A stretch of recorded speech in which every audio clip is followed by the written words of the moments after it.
गवारीमध्ये बेसनचं पीठ मिक्स करून तर पहा. नेहमी त्याच पद्धतीने गवारीची भाजी खाऊन कंटाळला असाल ना, तर हा व्हिडिओ शेवटपर्यंत नक्की पहा. हाय हॅलो नमस्ते. स्वाती सांडवर या यूट्यूब चॅनलवर तुम्हा सगळ्यांचं अगदी मनापासून स्वागत करते. तर इथे पहा, मी 250 ग्रॅम गवार घेतलेली आहे. गवारीचे पुढच्या आणि मागचे देठ काढून आपल्याला गवार तोडून घ्यायचे. अगदी व्हिडिओमध्ये दाखवली ना त्या पद्धतीने गवार तोडून घ्या. गवारीचे 2 प्रकार असतात. तुम्हाला कोणत्या प्रकाराची गवार आवडते ती तुम्ही या ठिकाणी वापरू शकता. गवार तोडून घेतल्यानंतर आपल्याला एका पातेल्यामध्ये सगळी गवार घ्यायची आहे आणि गवार आपल्याला 2 पाण्याने स्वच्छ धुवून घ्यायची आहे.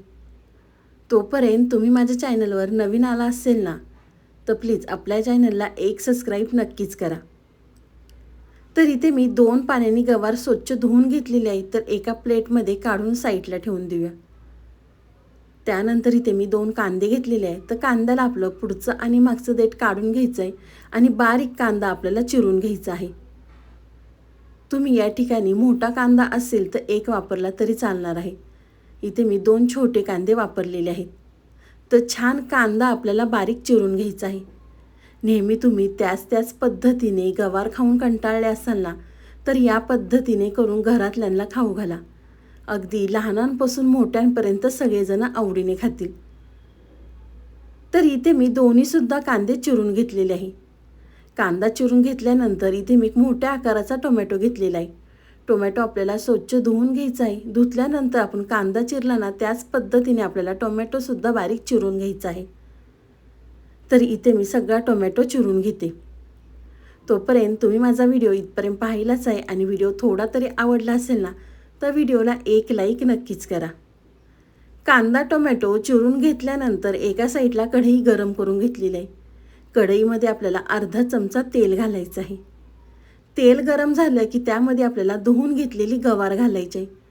2 मिनटं तेलामध्ये आपल्याला गवार ही छान परतवून घ्यायची आहे. घरातले जर गवारीची भाजी खात नसतील ना, तर त्यांना या पद्धतीने खाऊ घाला. गवारीची भाजी या पद्धतीने केली ना, तर कढईमध्ये शिल्लकसुद्धा राहणार नाही.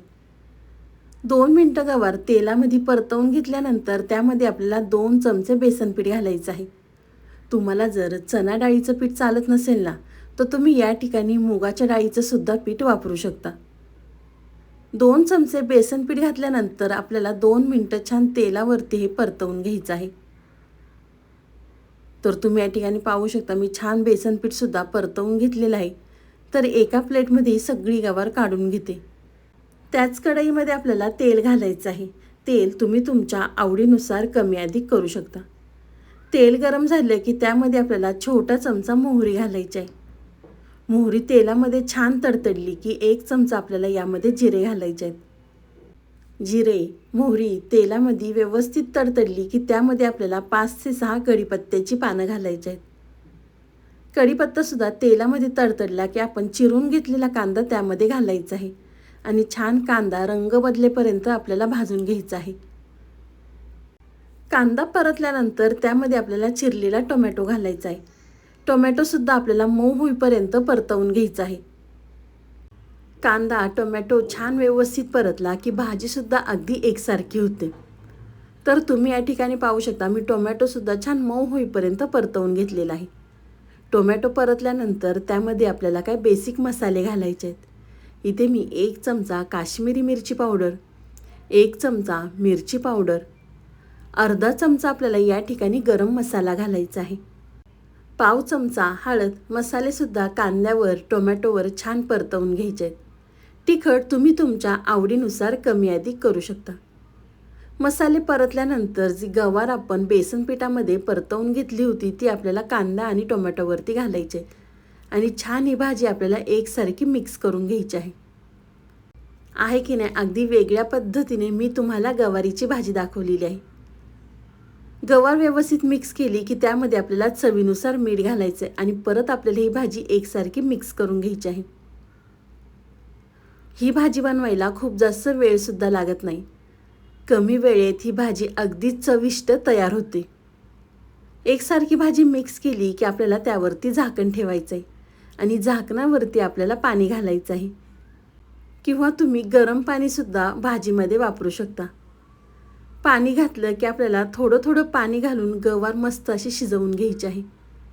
तर तुम्ही पाहू शकता गवार छान शिजलेली आहे. भाजीचा रंगसुद्धा किती सुंदर दिसतोय.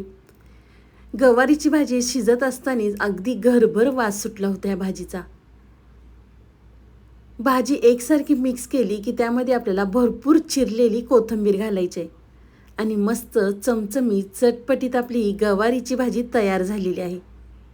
तर चला एका प्लेटमध्ये ही गरमागरम गवारीची भाजी काढून घेऊया. तुम्हाला ही माझी आजची रेसिपी कशी वाटली ती मला नक्की कमेंट करून कळवा. व्हिडिओ आवडला तर व्हिडिओला लाईक, कमेंट, सबस्क्राईब करायला विसरू नका.